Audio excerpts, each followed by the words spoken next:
What if I told you that the way you talk to yourself is shaping your entire life? Sir Edmund Hillary once said, "It is not the mountain we conquer but ourselves." For years, he was his own worst enemy. He had dreams, ideas, goals, but every time he thought about going after them, his inner voice shut him down. You're not good enough. Someone else is better. What if you embarrass yourself? So he held back, played small, let opportunities pass him by, until one day he caught himself saying something to a friend that stopped him in his tracks. His friend was struggling with self-doubt, and without hesitation he said, "Why do you talk about yourself like that? You'd never speak to a friend that way." And then it hit him. If he wouldn't say those things to someone he cares about, why was he saying them to himself? That moment changed everything. Because for the first time, he saw his inner voice for what it really was. Not truth, not reality, just a bad habit. A habit of repeating old fears. A habit of believing his worst thoughts. And he realized something powerful. Self-doubt isn't real, it's just a story. And like any story, it can be rewritten. Self-doubt isn't something that goes away on its own. You have to challenge it, rewire it, and replace it. And here's how. Number 1, treat your inner voice like a friend. If your best friend failed at something, would you say, "Wow, you're a failure, you should quit"? Of course not. So why talk to yourself that way? Reframe your inner voice to be your biggest supporter, not your worst critic. Number 2, stop looking for permission. No one is going to tell you that you're ready. The people who succeed decide they're worthy. They don't wait for someone else to say so. Give yourself the approval you've been waiting for.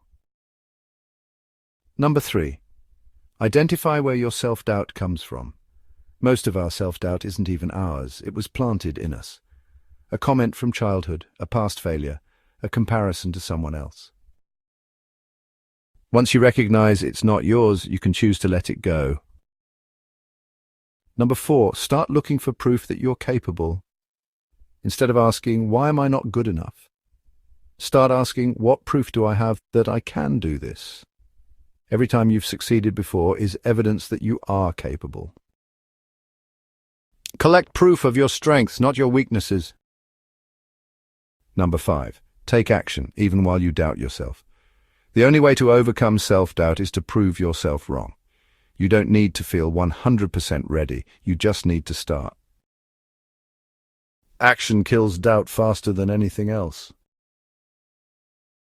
Here's something you may find useful, the self-doubt reset exercise. For the next 7 days, whenever self-doubt shows up, do this. First, pause. Acknowledge the thought, but don't accept it as truth. Second, ask yourself, would I say this to a friend? And third, flip it, replace it with something empowering. Because the more you practice choosing belief over doubt, the more natural it becomes. Take action today. Here's how. First, think of one thing you've been holding back on because of self-doubt. Next, challenge the belief behind it. Is it fact or just fear? Finally, take one small action to prove yourself wrong. Take a second. What's one thing self-doubt has stopped you from doing? How would your life change if you spoke to yourself with belief instead of doubt? What if self-doubt isn't something to fear, but something to rewrite? Because the truth is, you are already capable. The only thing left is to believe it. Self-doubt is a story. The good news, you hold the pen. If this message resonated with you, take a moment to like, comment, and share with someone who needs to hear it.